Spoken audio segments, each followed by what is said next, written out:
अस्सलाम वालेकुम, मैं हूं आपकी खिदमत में राना सानली और आप देख रहे हैं आईडी क्लब। आज की इस वीडियो में मैं आपको बताऊंगा कि मैंने कैसे बायोफ्यूल बनाया गन्ने के छिलकों का इस्तेमाल करके। सबसे पहले मैंने गन्ने के छिलके लिए जो आसानी से आपको किसी भी जूस कॉर्नर्स होते हैं गन्ने के वहाँ से मिल सकता है। वो आपको फ्री ऑफ कॉस्ट मिलेंगे, तो आपको कोई इन्वेस्टमेंट करने की ज़रूरत नहीं है इनिशियली।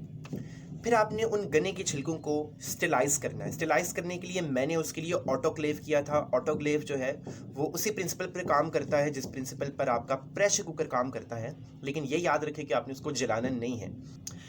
दूसरे स्टेप में मैंने उन गन्ने के छिलकों के अंदर बैक्टीरियल सैंपल को इनैकुलेट किया और गन्ने के मैंने इसके लिए बैसिलस इस्तेमाल किया।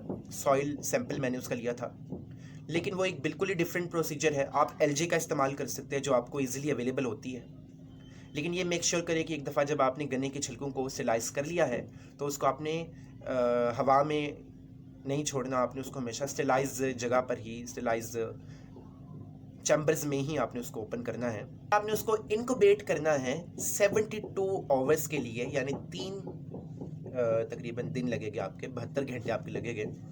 72 घंटे लगने के बाद आपने उसमें टेम्परेचर भी 30 से 35 डिग्री सेल्सियस तक मेंटेन रखना है और आपने उसको स्टीयरिंग प्रोवाइड करनी है 100 से 150 आरपीएम के दरमियान।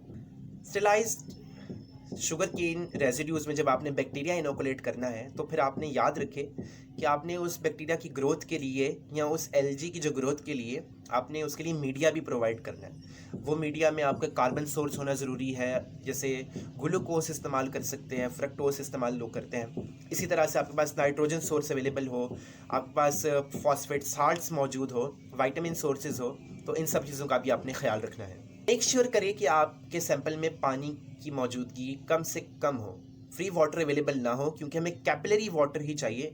जो गन्ने के छिलकों के अंदर से ये निकलेगा उसमें हमारा एंजाइम होगा, जिस एंजाइम को हम इस्तेमाल करेंगे as a catalyst for the production of our biofuel. So that after that जो हमारे पास सैंपल होगा उसको हम अच्छी तरह से फ़िल्टर कर लेंगे। उसमें जितना भी लिक्विड मीडिया होगा हम उसको अलग कर लेंगे। उस लिक्विड मीडिया को हम सेंट्रीफ्यूज करेंगे। सेंट्रीफ्यूज करने के बाद हमारे पास वेट की बेसिस पर हमारे पास लाइपेज एंजाइम जो है वो एक्सट्रैक्ट हो जाएगा, अलग हो जाएगा। उस लाइपेज एंजाइम को चेक करने के लिए हम उसका ऐसे भी कर सकते हैं। लाइपेज एंजाइम का काम है फैट की लाइसिस करना, फैट को तोड़ना, तो इसलिए हमने उसको इस्तेमाल किया। हमने वेस्ट कुकिंग ऑयल लिया। वेस्ट कुकिंग ऑयल आपको आसानी से किसी भी रेस्टोरेंट से, होटल से मिल सकता है, आपके होम किचन में भी अवेलेबल होगा। उस वेस्ट कुकिंग ऑयल को आपने लाइपेज उसमें ऐड कर देना है। ऐड करने के बाद आप ये देखेंगे कि 72 घंटे लगेंगे, शायद आपको 24 से 72 घंटे। मैंने इसको डिफरेंट टाइम पीरियड पे डिफरेंट सैंपल्स को रखा था। 1 दिन से लेकर 7 दिन के दरमियान रखा मैंने उनको, और मैंने उनको डिफरेंट टेम्परेचर प्रोवाइड किया। 20, 30, 40 सब टेम्परेचर्स पर मैंने उनको चेक किया। 25, 35 सब टेम्परेचर्स पर ऑप्टिमाइज़ किया डिफरेंट पीएच स्केल्स के ऊपर।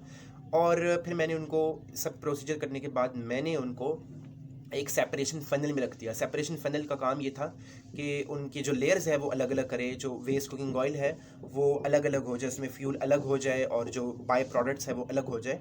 तो इस तरह से ही हुआ और जो हमारा बायोडीज़ल था वो अलग हो गया, बायोफ्यूल अलग हो गया। फिर हमने उसकी वेरिफिकेशन की। पहले हमने थिन लेयर क्रोमेटोग्राफी से ये चेक किया कि क्या ऑयल जो है वो 2 लेयर्स में अलग अलग हो गया है या नहीं हुआ, टू मेक श्योर कि ट्रांस स्टेरिफिकेशन हो चुकी है।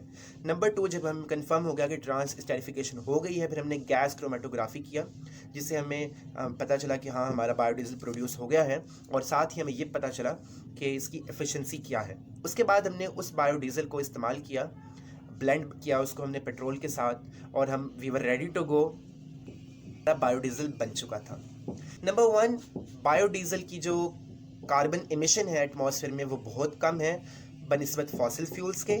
बायोडीज़ल को कोई भी मुल्क बना सकता है, तो लिहाजा इसमें ये नहीं है कि आपके मुल्क में पेट्रोलियम प्रोडक्ट्स के सोर्सेज होने चाहिए फिर आप बना सकते हैं, ऐसा नहीं है। तो इससे बहुत फ़ायदा होगा, ख़ास तौर पर जो मिडिल क्लास कंट्रीज़ है, जो सेकंड क्लास वर्ल्ड है, जो थर्ड वर्ल्ड कंट्रीज़ हैं, उनको इसका फ़ायदा होगा। तो उम्मीद है आपको भी मेरी वीडियो से काफ़ी फ़ायदा हुआ होगा। कोई भी सवाल हो मैं उसके लिए हाज़िर हूँ। अल्लाह हाफ़िज़ नासिर।